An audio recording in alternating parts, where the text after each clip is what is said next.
마땅히 묘소에 가서 인사드리고 배워야 되는데 코로나 때문에 우리가 함께 모이지 못하고 있습니다. 송구스럽습니다. 요즘처럼 이렇게 남북 관계가 잘 풀리지 않고 가까이 왔던 평화가 좀 더 멀어지게 느껴지는 요즘, 그리고 많은 노동자들이 이 강추위에, 사르르는 강추위에 해고되고 또 쫓겨나면서 곳곳에서 단식하고 농성을 하고 있는 요즘에 문 목사님의 부재가 너무 크게 느껴집니다. 그분이시라면 지금 이런 상황에서 어떻게 통일의 문을 더 활짝 열으셨을까? 어떻게 가난한 사람들의 마음을 어루만져 주시면서 희망을 주셨을까? 많은 생각을 하게 됩니다. 날이 갈수록 문익환 목사님께서 이 땅에 남겨주신 자취가 더욱 크게 느껴집니다. 흐려지는 것이 아니라 더욱 또렷해집니다. 그분의 말씀, 삶, 과감한 실천과 행동이 저희 세대에게 특별히 더 크게 느껴집니다. 오늘 이 뜻깊은 자리에 인사말을 해주신 우리 한명숙 총리님, 그리고 이인영 통일부 장관님, 그리고 설교 말씀을 해주실 우리 김거성 목사님 모두 고맙습니다. 저희가 이제 온 힘을 다해서, 온 정성을 다해서, 온 뜻을 함께 해서 새로운 평화의 시대를 열어가기를, 오늘 이 자리를 통해 다시 한번 다짐하는 자리가 되기를 간곡히 기원합니다. 어려운 가운데서도 우리 통일의 집 참 많은 일을 했습니다. 우리 박용길 장로님과 문익환 목사님의 서신을 모아서 책을 내기도 했고, 또 아카이브 작업을 진전시켜서 이제 목록화 작업도 했습니다. 그리고 분단 70주년을 맞이해서 땅의 평화라고 하는 전시회도 성공적으로 개최했습니다. 이제 박물관, 또 문화관, 통일문화관도 지어야 하고요. 또 이 어려운 시기에 평화의 길을 넓히는데 더욱 매진해야 할 그런 사명이 우리 앞에 놓여 있습니다. 오늘 문익환 목사님의 기일을 맞이해서 다시 한번 우리들의 마음을 다잡고 또 결의를 높이면서 문 목사님께 걱정하지 마시라고, 우리가 이어서 평화를, 새로운 봄날을 열어가겠다고 함께 인사드릴 수 있으면 좋겠습니다. 함께 해주신 모든 여러분 고맙습니다.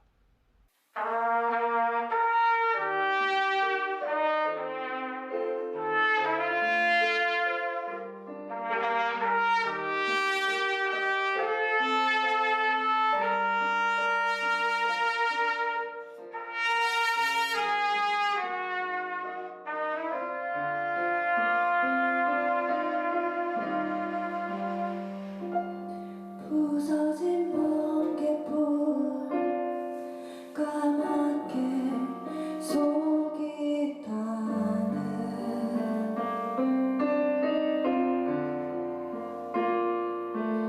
빈재 씨알들처럼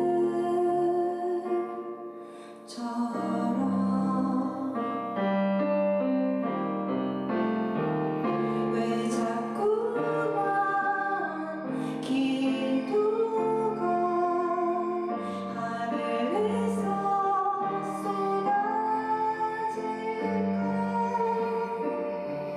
이 작은 밤에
세상으로 흩어질 밖에 없어라.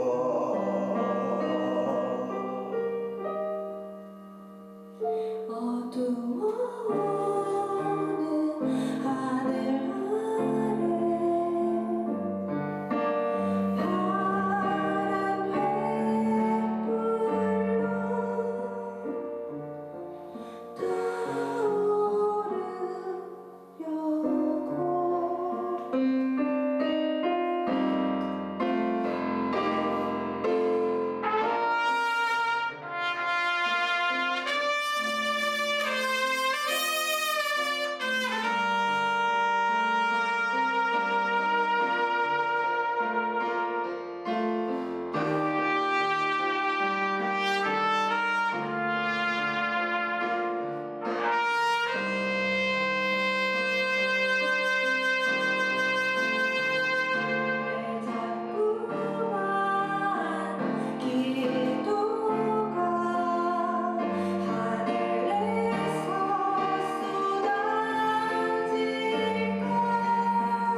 태양보다 뜨거운 마음, 땅의 마음은 평화입니다.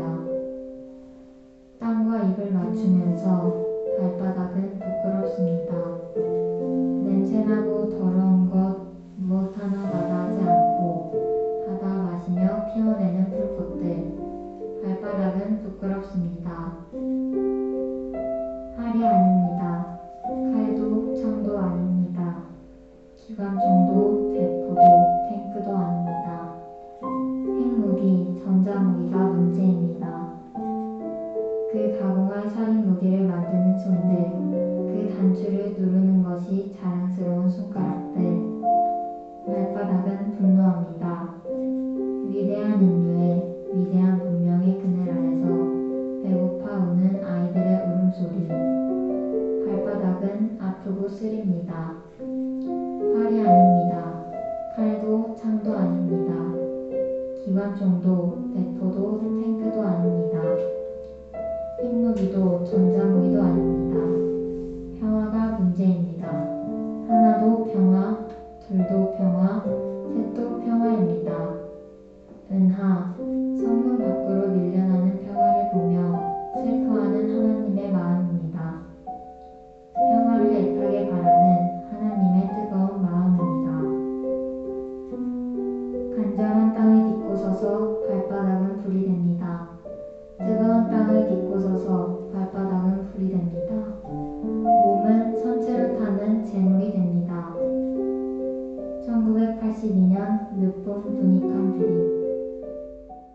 우리가 목사님 뿌리신 그 평화의 씨앗이 여기저기 떨어져서 열매 맺고 있는 것 같습니다. 하지만 아직도 더 많이 그 열매를 맺는 걸 봤으면 좋겠습니다. 특히 우리 다음 세대도 그 열매를 함께 누렸으면 좋겠습니다. 지금 다 볼 수 없지만 모두가 함께 보는 그날까지 열심히 노래하며 갔으면 좋겠습니다. 묵은 땅을 갈아엎고서 씨를 뿌렸죠. 물도 주고 거름도 주며 열매를 기다려요. 나와 속에 씨앗은 셀 수 있지만 씨앗 속에 사과는 셀 수 없듯이 지금은 비록 우리의 꿈을 모두 볼 수 없지만 우리가 힘써 가꾸어갈 때 모두가 보게 될 거야.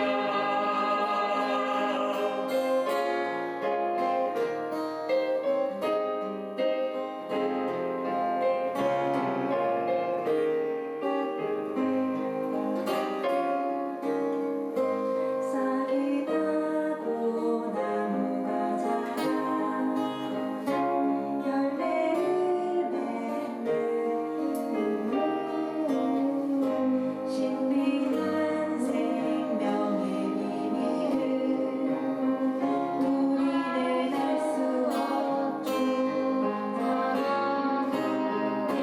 사과 속에 씨앗은 셀 수 있지만 씨앗 속에 사과는 셀 수 없듯이 지금은 비록 우리의 꿈을 모두 볼 수 없지만 우리가 힘써 가꾸어갈 때 모두가 보게 될 거야. 사과 속의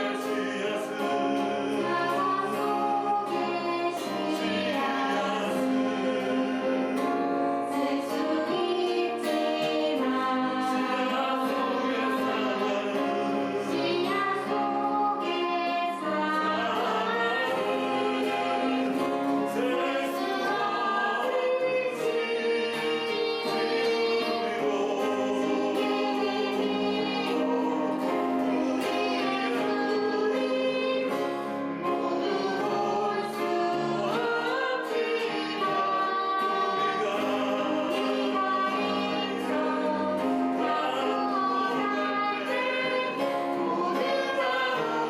씨앗 속의 사과는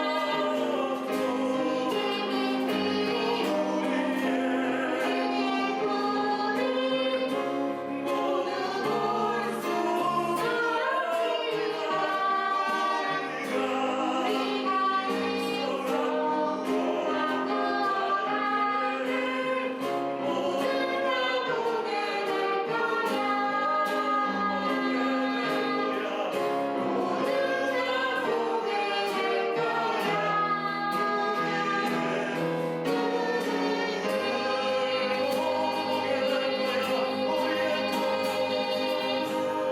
없듯이 평화를 위해서 일하는 사람들은 평화를 심어서 정의의 열매를 거두어 드립니다.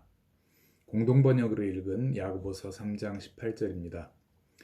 1980년대 초 당시만 해도 크리스마스 카드를 많이 주고받았을 때였습니다.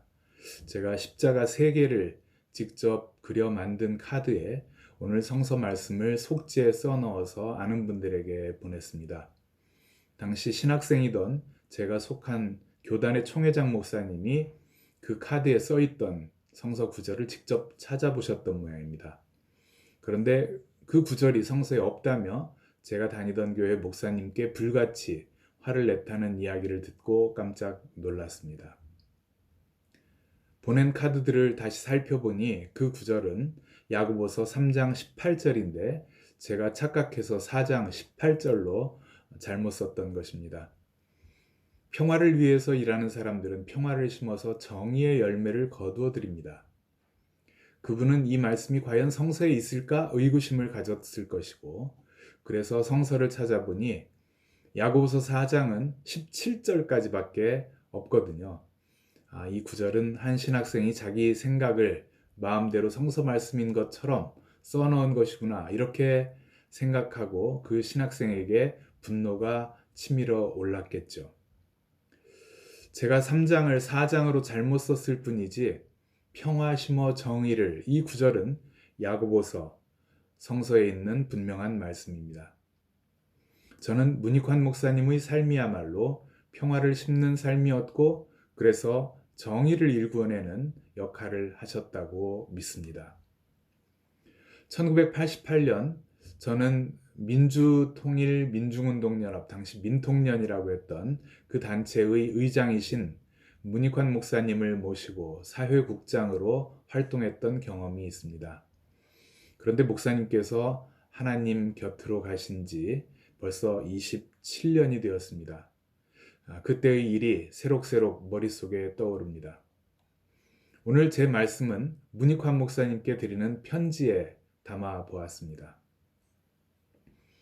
존경하는 문익환 목사님, 1988년 전국 각지에서 자신의 삶 대신 민족, 민주, 민생을 외치며 쓰러져갔던 많은 열사님들이 계셨습니다. 저는 그분들의 뒷일을 살피는 민통련 사회국장, 아니 이른바 장례국장이 되어 역할을 해야만 했습니다. 그때마다 제발 살아서 싸우자라고 호소하시던 목사님의 간절한 외침이 지금도 생생합니다. 장례 뒷바라지를 하면서 저는 목사님의 큰 그릇에 새삼 감동했습니다. 그래서 이를 배우고 또 담고자 노력했습니다. 하지만 워낙 크신 분 뒤에서 저는 그 신용을 조금 하려는 것만으로 만족해야 했습니다. 그리고 89년 민통련 간판을 내리고 전민련으로 다시 뭉칠 때 또 한 차례 통 크게 양보하고 이른바 기득권을 내어놓으셨던 결단을 잊을 수 없습니다. 운동 내부의 평화와 대동단결이 먼저라는 생각이셨죠. 저는 교회를 개척하는 것으로 제 진로를 택했습니다. 그해 수유리의 목사님 댁, 지금의 통일의 집에 세배드리러 갔을 때 들려주셨던 시를 잊을 수 없습니다. 난 올해 안으로 평양으로 갈 거야. 평양으로 갈 거야. 기어코 가고 말 거야. 이건 잠꼬대가 아니라고, 농담이 아니라고, 이건 진담이라고. 저는 그 말씀조차도 시인의 상상력에서 나온 시적 표현이라고 여겼습니다. 그렇지만 목사님은 그 상상력을 현실로 만들어내셨죠. 평양에서 돌아오신 후 안양교도소에 계신 목사님 면회를 갔었습니다. 구리시에서 개척교회를 시작한 제게 교인 수를 물으셨지요. 약간 자랑스러운 생각을 담아서 한 30-40명 모입니다 라고 말씀드리자 교회 크면 일 못해 라고 질책하셨던 목사님, 정말 깜짝 놀랐습니다. 그 후로 구민교회는 겨우 20여 명 모이는 작은 교회에서 벗어나지 못했고, 제 목회지는 개교회를 넘어서 보다 넓은 영역을 담당하는 것으로 바뀌게 되었습니다. 다행스럽게도 온 교우들이 뜻을 함께 해주셔서 32년의 세월을 한결같이 달려올 수 있었습니다. 사랑하는 목사님, 1994년 1월 13일 목요일이었죠. 종로 3가 사무실로 저를 부르셔서 통일맞이 활동을 제안하셨습니다. 통일은 준비해서 맞이해야지 우리도 독일처럼 갑자기 통일이 되어 혼란 상황을 겪어서는 안 된다. 단순히 물리적 국경만의 문제가 아니라 분단이 사람들의 마음속에 쳐놓은 철조망을 걷어낼 화학적 통합이 문제다. 저는 그 당시 교회, 신앙과 관련하여 컴퓨터, 인터넷을 활용한 좋은 정보의 생산과 유통이 제 과제라 생각했습니다. 그래서 그때 목사님의 통일맞이 활동 제안에 하루 이틀 생각해 보겠다 말씀드렸던 것입니다. 사실 그때 저 대신 한 후배가 그 일의 적임이라고 생각했습니다. 그래서 제가 져야 할 십자가를 대신 짊어지라고 부탁했습니다. 그런데 그 후배도 자신은 인권운동을 마음에 두고 있는데 하루 이틀 생각해 보겠습니다라고 제게 답해서 깜짝 놀랐던 일이 생각납니다. 그 다음 주 월요일 목사님께서 쓰러지셨다는 안타까운 소식을 들었습니다. 그날 세종대왕 기념관에서 하시기로 했던 육아협 후원 회원들의 결혼식 주례도 못 하셨죠. 목사님 장례식을 준비하면서 그때에서야 비로소 목사님의 유언의 의미를 깨닫고 마음속 깊이 담게 되었습니다. 그리고 6월 어느 날 명동 전진상 교육관에서 통일맞이 7천만 결의 모임 창립대회를 열었습니다. 박용길 장로님을 모시고 강화에서 고성까지 분단기행을 다녀왔습니다. 그때 기념으로 고성 건봉사에 심었던 조그마한 구상나무는 이제 2, 3m에 이르기까지 자랐다고 합니다. 당시 이 행사를 후원했던 맥주 회사도 있었습니다. 안기부에서 이 단체가 어딘 줄 알고 후원했냐라고 다그쳤다는 소식을 듣고 저는 후원금은 도로 가져가라고 했습니다. 캔맥주만 그냥 남겨두라고. 그런데 그 회사 직원은 우리 회사는 젊은 사람들과 함께해야 성장할 수 있으니 그냥 놔두십시오라고 답해서 깜짝 놀랐습니다. 목사님, 그때부터 지금까지 제가 선택할 수 있을 때엔 항상 그 회사 맥주만 고집해 왔는데 아시는지요? 평화와 통일의 길을 앞장서 살아가신 목사님. 목사님께서 평화의 사도가 되어 분단의 철조망을 걷어내며 이미 통일은 됐어 라고 선포하셨음을 다시 마음에 새깁니다. 또 통일을 준비해서 맞이해야 한다 하셨던 목사님의 명제는 아직도 유효하고 간절한 과제입니다. 그 첫 과제가 바로 평화를 이루는 일입니다. 하지만 여전히 분단과 전쟁 세력은 맹위를 떨치고 있습니다. 그러기 위해서 어떻게라도 남북을 자극하고 적대적 분위기와 갈등을 고조시켜 보고자 혈안이 되어 있습니다. 그들이 이 땅을 전쟁의 구렁텅이로 불바다로 만들면 얻을 이익이 무엇일까요? 몇십, 몇백만 생명은 이들의 안중에 없습니다. 군대, 산업, 정치, 이들은 자신들의 무기를 팔아먹고 또 자신들의 기득권을, 이익과 권력을 극대화할 수 있게 되리라 기대하고 있을 것입니다. 그들은 겉으로는 서로 먼저 정의를 내세우고 그래서 갈등을 더 심각하게 분단을 공고하게 만드는 일을 계속하고 있습니다. 남과 북 사이에 정의가 먼저입니까? 아니면 평화가 먼저입니까? 평화가 먼저입니다. 목사님께서 걸어가신 길은 평화를 심어 정의를 거두는 길이었습니다. 평화를 이룩해내어야만 정의를 이룩해낼 수 있음을 깨닫고 목사님께서는 온 몸으로 이를 사셨던 것입니다. 평화와 통일의 길을 앞장서 살아가신 목사님. 목사님께서 평화의 사도가 되어 분단의 철조망을 걷어내며 이미 통일은 됐어 라고 선포하셨음을 우리 마음에 다시 새깁니다. 또 통일을 준비해서 맞이해야 한다 하셨던 목사님의 명제는 아직도 유효하고 간절한 과제입니다. 그 첫 과제가 바로 평화를 이루는 일입니다. 하지만 여전히 분단과 전쟁 세력은 그 맹위를 떨치고 있습니다. 어떻게 해서라도 남과 북을 자극하고 적대적 분위기와 갈등을 고조시켜 보고자 혈안이 되어 있습니다. 그들이 이 땅을 전쟁의 구렁텅이로 불바다로 만들면 얻을 이익이 무엇일까요? 몇십, 몇백만 생명은 이들의 안중에 없습니다. 군대, 산업, 정치. 이들은 자신들의 무기를 팔아먹고 또 자신들의 기득권을, 이익과 권력을 극대화할 수 있게 되리라 기대하고 있는 것입니다. 그래서 그들은 겉으로는 서로 먼저 정의를 내세우고 그래서 갈등을 더 심각하게 분단을 공고하게 만드는 일을 계속하고 있는 것이라 생각합니다. 남과 북 사이에 정의가 먼저입니까? 아니면 평화가 먼저입니까? 평화가 먼저입니다.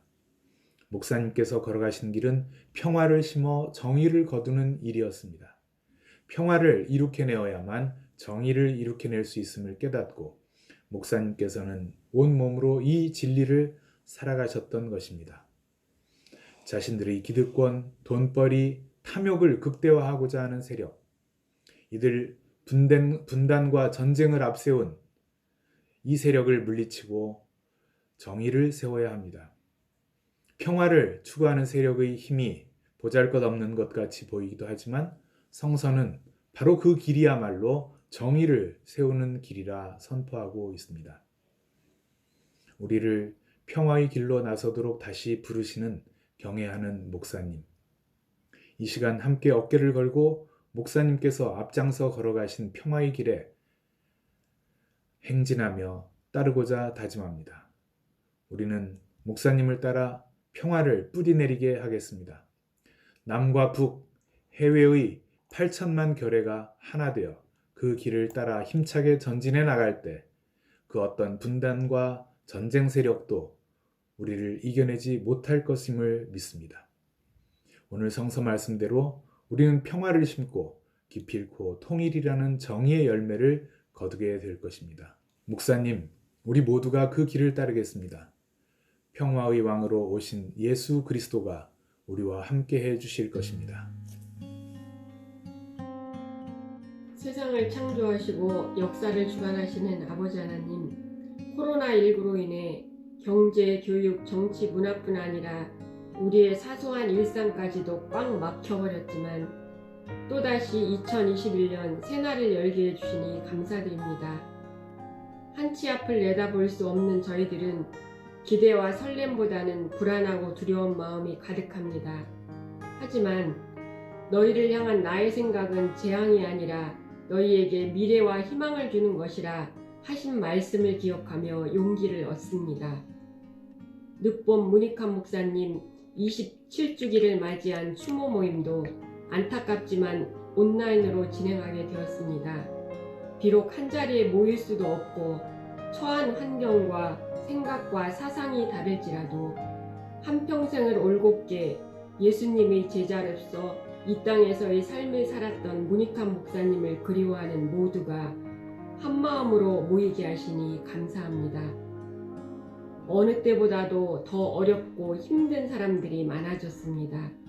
힘들고 지친 이들에게 위로의 손길을 기꺼이 내미는 친구, 억압받고 억눌린 자들의 떨리는 손을 따뜻하게 잡아주는 동지가 되셨던 문 목사님처럼 우리도 이웃과 결례를 품을 수 있는 결코 식지 않는 뜨겁고도 넓은 가슴과 행동하는 양심을 지니고 살아가겠습니다. 콩 한 조각, 냉수 한 그릇이라도 서로 나누며 살 수 있도록 저희들의 마음을 열어주시고 움켜진 손을 펴게 하여 주옵소서. 그 어떤 세력의 박해에도 예수의 정신만을 굳게 붙들었던 문 목사님처럼 이렇게 세상이 요란하고 어지러울수록 건강한 생각과 올바른 행동을 하는 믿음의 길을 걷게 저희들을 붙들어 주옵소서. 문 목사님이 그토록 염원하셨던 통일이 현 정부가 들어서면서 성큼 다가오는 것 같았지만 남북 관계는 더욱 꽁꽁 얼어붙어 안타깝기만 합니다. 코로나 상황이 진정되면 남과 북이 모든 이해관계를 떠나 그 어떤 방해 세력에도 굴하지 않고 마음을 활짝 열고 다시 만나서 손에 손을 맞잡고 한반도의 항구적 평화를 위해 최선을 다할 수 있게 되기를 간절히 기도합니다. 정의와 평화의 하나님, 이 나라를 위해 기도드립니다. 숭고한 민주시민의 간절한 염원으로 탄생한 이 정부가 끝까지 선하고 정의로운 길을 가도록 붙들어 주옵소서. 이 나라의 위정자들이 부강한 나라가 아니라 모든 사람이 존중받는 따뜻한 나라를 만들기 위해 노력하게 하여 주시기를 기도합니다. 이 나라의 정의와 평화의 실현을 위해 온 정성을 쏟으셨던 문 목사님의 발걸음을 되새기며 모인 이 시간, 저희들도 이 나라 이민족을 위해 부끄럽지 않은 삶을 살도록 노력하겠습니다. 저희들이 다짐이 헛되지 않도록 붙들어 주옵소서. 언제나 저희들의 길과 진리와 소망이 되어 주시는 예수 그리스도의 이름으로 기도드립니다. 아멘.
안녕하세요.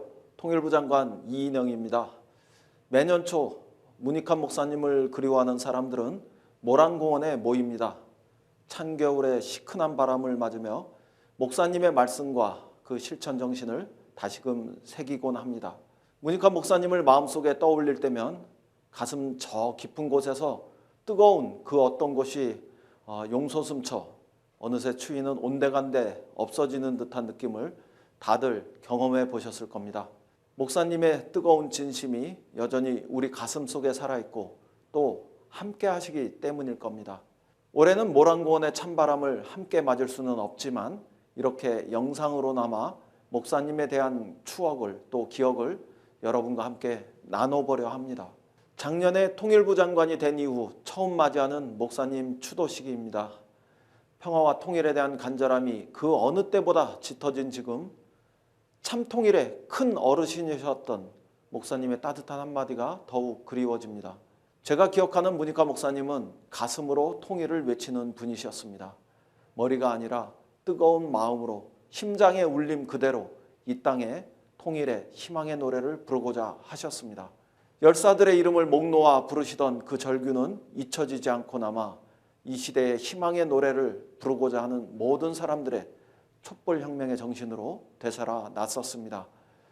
문익환 목사님은 온몸으로 역사를 부딪혀 오셨던 분입니다. 분단 고착화의 현실 앞에서 주저앉기보다는 거침없는 발걸음으로 방북길에 올라 경종을 울리셨습니다. 역사를 사는 것이란 된다는 일을 순순히 하는 게 아니라 맨발로 바위를 걷어차 무너뜨리고 벽을 문이라고 지르고 나가야 하는 것이라고 외치셨습니다. 평화통일운동은 고통과 두려움을 이겨내고 담대한 용기로 실천하고 행동하는 것임을 우리 모두에게 다시 깨닫게 하셨습니다. 문익환 목사님은 사랑으로 대하는 분이셨습니다. 제게는 자녀를 키우는데 가장 중요한 것은 부부가 끔찍하게 서로 사랑하는 모습을 보여주는 것이라며 가족의 사랑을 가르쳐 주셨고 옹결회에는 김일성 주석과 포옹하는 장면으로 서로에 대한 편견을 한순간에 무너뜨리고 뜨거운 가슴으로 대하게 하셨습니다. 나아가 목사님의 시 통일은 다 됐어의 한 구절처럼 미워하지 않게 된 것만이 아니라 뜨겁게 사랑하고 한결애가 되는 것을 꿈꾸셨습니다. 지금 우리는 여전히 문익환 목사님께서 돌파하고자 하셨던 분단의 장벽 앞에 서 있습니다. 목사님 영정 앞에서 엎드려서 펑펑 울었던 27년 전 지금 그때 그 다짐을 착실히 실천해 나가고 있는지 제가 세웠던 이정표를 가다듬어 보고는 합니다. 하나 되는 상상을 꿈꿨던 분, 두 어깨에 민족 통일의 책임을 기꺼이 짊어지셨던 분, 통일의 목마름으로 떨쳐 일어나신 분, 그분을 따라, 목사님을 따라 저도 제게 주어진 최소한의 몫을 다하겠노라고 다짐해 봅니다. 올해 한반도에는 늦봄의 시인이 우리에게 보내오는 따뜻한 온기로 얼었던 서로의 마음을 녹이고 돌이킬 수 없는 남북 간의 완연한 늦봄이 찾아오기를 진심으로 소원합니다. 안녕하세요. 한명숙입니다. 2020년은 코로나19로 전 세계가 고통스러웠던 한 해였습니다. 이로 인해 문익환 목사님 27주기 추모제도 이렇게 비대면으로 영상을 통해 만나게 되었습니다. 저는 오늘 그리운 문익환 목사님과의 기억을 더듬으며 우리가 지금 어떤 마음가짐을 가지고 살아야 할지 잠시나마 여러분과 함께 나누고자 합니다. 여러분도 잘 아시듯이 문익환 목사님은 훌륭한 목회자였고 신학자였으며 또한 시인이셨습니다. 그러나 문 목사님은 자신의 꿈을 교회 안에서만 이루려 하지 않고 사회와 역사의 한 복판으로 뛰어들어 자신의 일생을 한국의 민주화와 평화통일운동에 바쳤습니다. 저는 문익환 목사님을 생각할 때 많은 일이 떠오르지만 무엇보다 이한열 장례식에서 열사들의 이름을 목 놓아 불렀던 그 절규가 가장 강렬하게 다가옵니다. 마치 가슴에서 피를 토해내듯이 영령들의 이름을 부를 그때 그 자리에서 우리 모두는 함께 울었고 또 다짐했습니다. 목청이 터질 듯 몸부림치면서 부르는 그 목소리에서 우리는 문익환 목사님이 반드시 당신의 꿈을 이루어내겠다는 애타는 간절함과 뜨거운 열정을 느낄 수 있었습니다. 그동안 우리는 우리의 역사 속에서 아무리 높은 장벽이 가로막혀 있어도 아무리 고통스러운 현실이 우리를 짓눌러도 보다 나은 세상을 만들려는 간절함과 열정이 있으면 역사는 앞으로 나아간다는 것을 많이 경험해 왔습니다. 지금 우리들이 살고 있는 한국 사람들의 삶도 코로나로 인해 많이 힘들고 개혁이 미진하여 마음이 답답하기까지 합니다. 어떻게 해야 할까요? 문익환 목사님이 울부짖었던 그 절실함과 뜨거운 열정이 아직 우리에게 남아있을까요? 저는 지금 이 땅에 살고 있는 우리들이야말로 문 목사님이 절규했던 그 간절함과 열정을 살려내야 된다고 생각합니다. 아니, 살려낼 수 있다고 생각합니다. 그 후 문익환 목사님은 방북을 하셨고 통일은 됐어 라는 말을 남기고 우리 곁을 떠났습니다. 그분은 그렇게 가시고 우리는 남아 아직 분단된 이 땅에 살고 있습니다. 그로부터 세상은 많이 변했습니다. 촛불혁명이 일어났고 새로운 민주정부를 만들어내고 그 정부는 남북의 평화를 만드는 데 심혈을 기울였습니다. 2021년 신년사에서는 문재인 대통령이 회복, 포용, 도약이라는 올해의 비전을 약속했습니다. 지금은 도약할 때입니다. 하지만 우리나라는 다시 개혁을 하고자 하는 사람과 개혁하지 않으려는 사람들 사이에 갈등, 그리고 평화를 이루고자 하는 사람과 현상을 유지하고 지키려는 사람 사이의 갈등이 보다 첨예화되고 있는 시점에 있습니다. 지금이야말로 개혁과 평화를 원하는 사람들이 다시 한번 문익환 목사님이 보여주셨던 뜨거운 열정과 절실함을 가지고 세상을 변화시켜야 할 때가 아닐까요? 개혁과 평화는 완성이 없습니다. 다만 진행형일 뿐입니다. 우리가 행동하는 만큼 이루어지는 것입니다. 시민 한 사람 한 사람이 다시 한번 우리나라의 개혁과 평화를 한 단계 높이기 위해 문 목사님이 남기고 가신 뜨거운 열정과 간절함을 마음에 담자는 말로 문익환 목사님의 추모의 마음을 나누고자 합니다.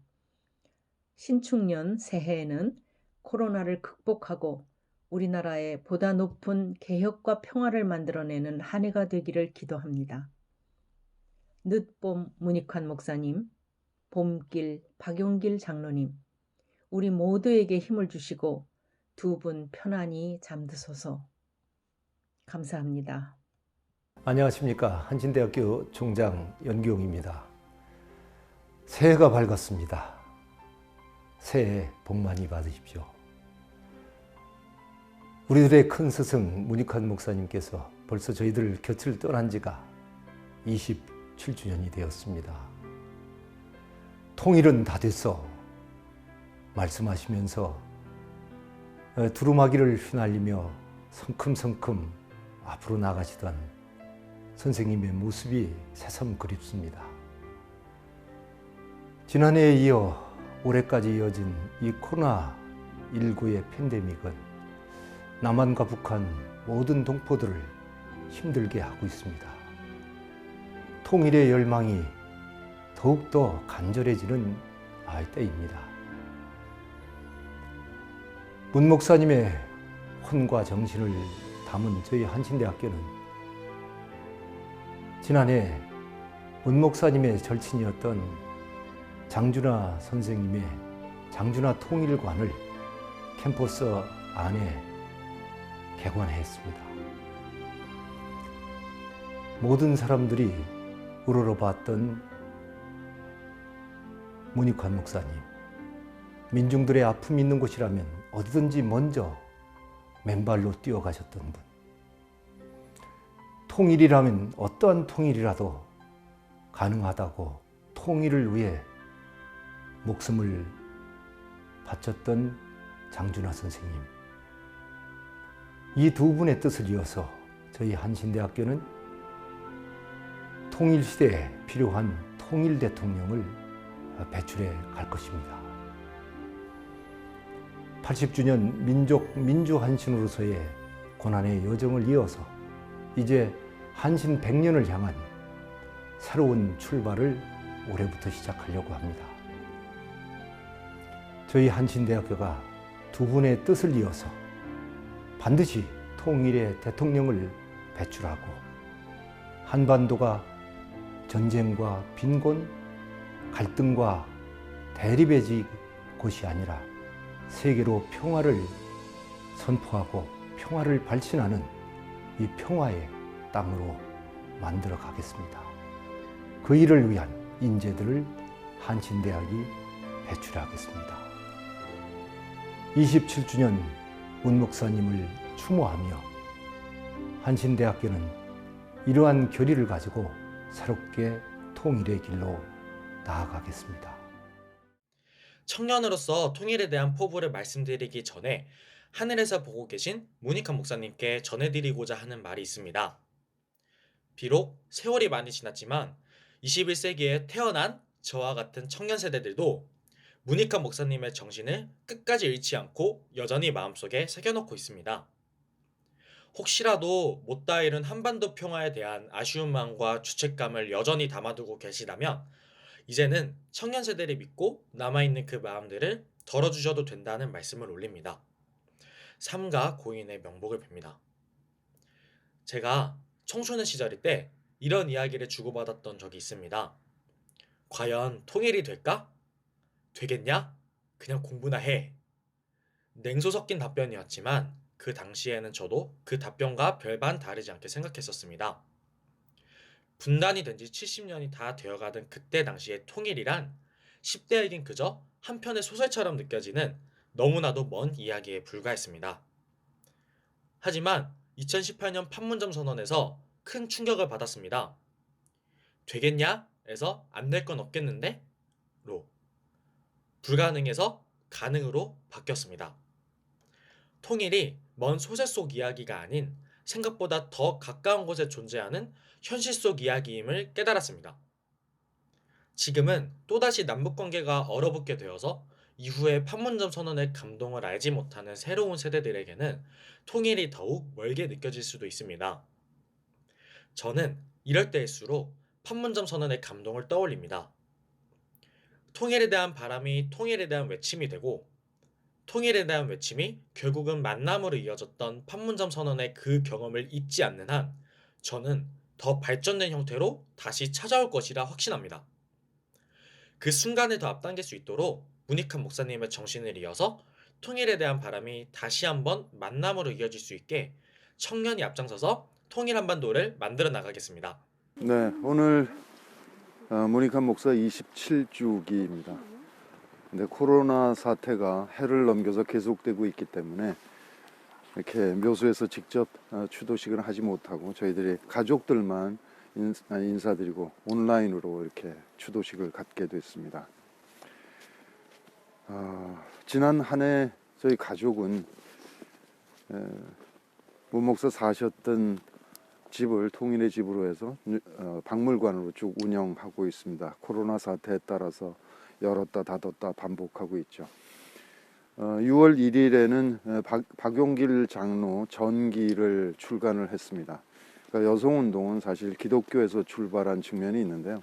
그 초기 어떤 인식이 있었는지 한명숙 총리께서 오셔서 참 역사적인 중요한 의미를 갖는 자료이다 이렇게 말씀해 주셨습니다.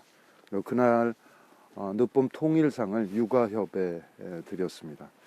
문 목사께서 젊은이들이 이렇게 분신, 투신 또 시위 중에 사망하게 되면 누구보다도 먼저 찾아갔었죠. 육아를 만드는데도 같이 했었고, 그리고 그분들은 아픔을 안고 이 나라의 민주화 통일을 위해서 계속 노력하고 계시기 때문에 이 상이 도리어 늦었다는 생각이 듭니다. 그리고 지난 12월에는 문익환 목사가 그 감옥에서 쓴 편지들, 그것을 전부 컴퓨터 파일로 옮겨서 아카이브에 전체를 공개했고, 또 그 일부는 책으로 묶어서 냈습니다. 또 하나 잊지 못할 일은 6.15 20주년에 문익환 목사 10일을 도라산역에 세웠습니다. 원래는 서거 10주기, 그러니까 2004년에 세울 예정이었는데 그때 당국의 일부 부처의 반대로 못했었던 것을 16년 만인가요? 다시 세울 수 있었습니다. 방북하던 89년에 연초에 1월 1일에 쓰신 시 잠꼬대 아닌 잠꼬대 중에서 평양 가는 기차표를 다오라는 식구를 기차 모양으로 해서 세웠습니다. 아주 아름답습니다. 보통 조각품에는 만지지 마시오 이렇게 되어 있는데요. 이 작품을 만든 이목상 화백께서는 만지는 거는 물론이고 올라타십시오라고 얘기를 했습니다. 기차 모양이니까 그 기차에 올라타셔서 평양에 다녀오시기를 바랍니다. 혹시 도라산에 가실 기회가 있으면 역 바로 앞에 광장에 크게 설치되어 있으니까 꼭 올라타셔서 인증샷도 남기시고 소감도 이렇게 올려주시면 참 좋겠습니다. 돌아보면 문 목사가 1989년에 평양을 가신 것은 우리에게 분단을 강제했던 동서냉전이 끝나갈 징조를 보였기 때문이었습니다. 실제로 그해 가을에 소련이 무너졌죠. 이제 우리는 분단돼 있을 필요가 없다. 남북이 손잡고 어떻게 통일한국을 만들어갈 것인가, 그 방안을 협의하기 위해서 갔었는데 의외로 많은 합의를 이루었고, 그것은 11년 지나서 6.15 선언에 그대로 옮겨 앉았죠. 그렇지만 그 좋은 기회를 성공시키지 못하고 한 세대 30년이 넘게 흘러버렸습니다. 그렇지만 분단되던 1945년에 비해서 지금은, 또 문 목사가 방북했던 89년에 비해서 지금은 우리는 좀 우스운 표현이긴 합니다만 선진국 반열에 올라섰습니다. 특히 코로나를 겪으면서 우리의 방역을 보면서 전 세계에서 우리를 대단한 나라다 이렇게 칭송하고 있습니다. 국민들도 우리를 선진국으로 생각하는가 라는 질문에 60%가 넘는 국민이 그렇다라고 대답하고 있죠. 이제는 장기판의 졸이 아니라 우리가 주인으로서 용기를 내서 1등국과 국민답게 우리의 문제를 국익 차원에서 해결해 나가야 된다고 생각합니다. 관건은 우리 국민들이 얼마나 자신감을 갖고 이런 정책을 지원하는가에 달렸다고 생각되거든요. 이제 코로나가 때문에 남북 관계가 지금 당장 진전은 없습니다만은 그래도 우리나라의 민주당 정권 그리고 미국의 민주당 정권이 만나는 조합은 처음 있는 일입니다. 이 기회에 우리가 적극적으로 극복해 나갈 수 있도록 우리 힘을 모아서 응원했으면 좋겠습니다. 그래서 도라산역 앞에 있는 그 12의 말대로 평양 가는 기차표를 서울역에서 끊고 갈 수 있는 그런 일을 나를 앞당겼으면 좋겠습니다. 이렇게 무익한 목사와 박용기 장로를 기억하시고 온라인 추도식에 참여해 주신 모든 분들께 깊이 감사드립니다. 같이 힘냈으면 좋겠습니다.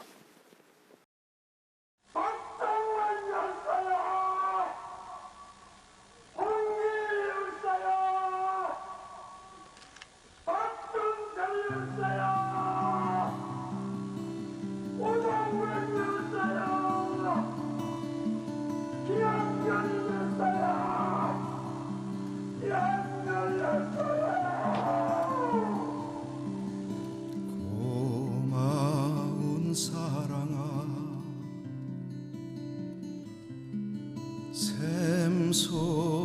샘솟아올라라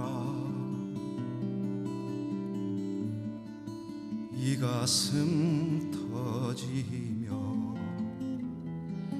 넘쳐나 흘러라 새들아 노래 불러라 나는 흘러져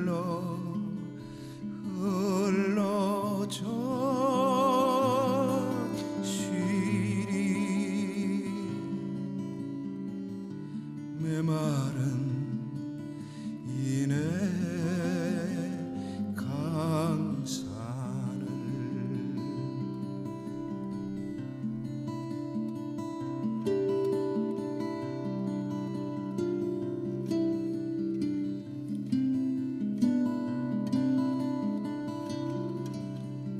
뜨거운 사랑아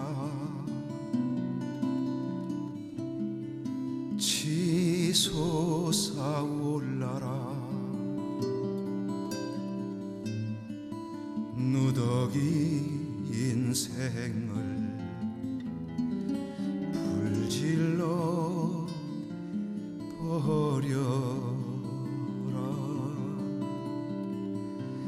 바람아 불어오너라 나는 너울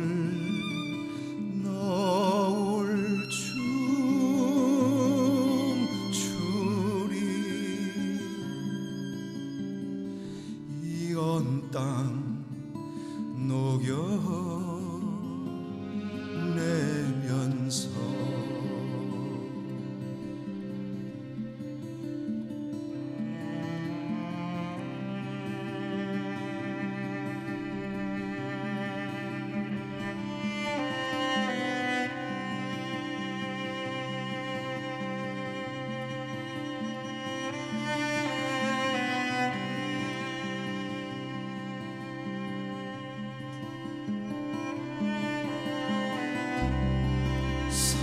사랑은 고마워 사랑은 뜨거워 쓰리고 아파라 제 목소리는 제 목소리가 아닙니다. 제 말은 제 말이 아닙니다. 일본 후쿠오카 형무소에서 억울하게 죽어간 동주의 목소리, 이 나라의 민주화 통일을 위해서 애쓰다가 죽어간 장주의 목소리, 김주일의 목소리, 전태일의 목소리, 김상진의 목소리, 제 목소리가 아닙니다. 이제 무니카는 죽었고 제 속에서 이 사람들이 살아있습니다. 이 땅 물들인 사랑아 부산역에 가서 태양 가는 기차표를 달라고. 이 사람 돌았군. 그래, 난 돌았다. 돌아도 한참 돌았다. 머리가 돌지 않고 역사를 사는 길이 있다고 생각하나 이 머리가 말짱한 것들아. 표를 팔지 않겠으면 그만두라고. 나는 걸어서라도 갈 테니까.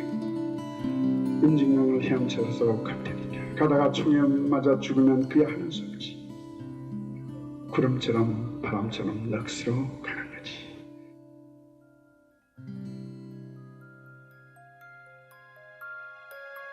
경찰 그리고 안기부의 공안 당국 관계자들은 문 목사 사건과 관련해서 안기부가 수사를 전담토록 결정했습니다. 사법 처리한다는 방침에는 변함이 없으며 문 목사의 입국이 감상적인 통일론에 젖은 일부 계층을 자극해 북방 정책에 차질을 가져오지 않도록 문 목사의 입국은 김일성 집단을 이롭게 하고 국론 분열을 획책하는 행위라고 비난했습니다.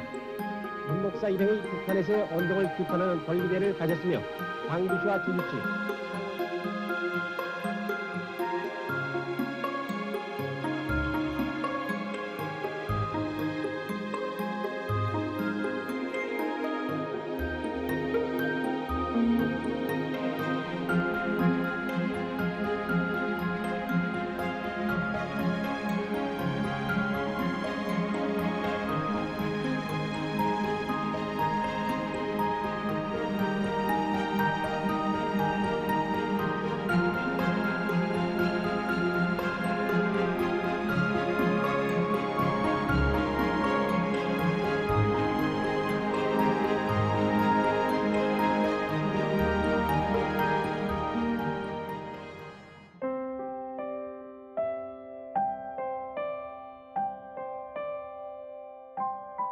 역사를 산다는 건 말이야 미쳐야 돼. 미치지 않고 역사를 사는 길이 없어.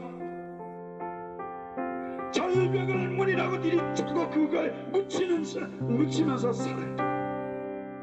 묻힌 다음에 너그만은 살아서 자유로 팔려갈 수 있고. 이게 그래서 하늘을 땅을 만들고 땅을 하늘로 뒤엎어버리는 역사를 사는 일, 바로 그것이 미치는 일이에요.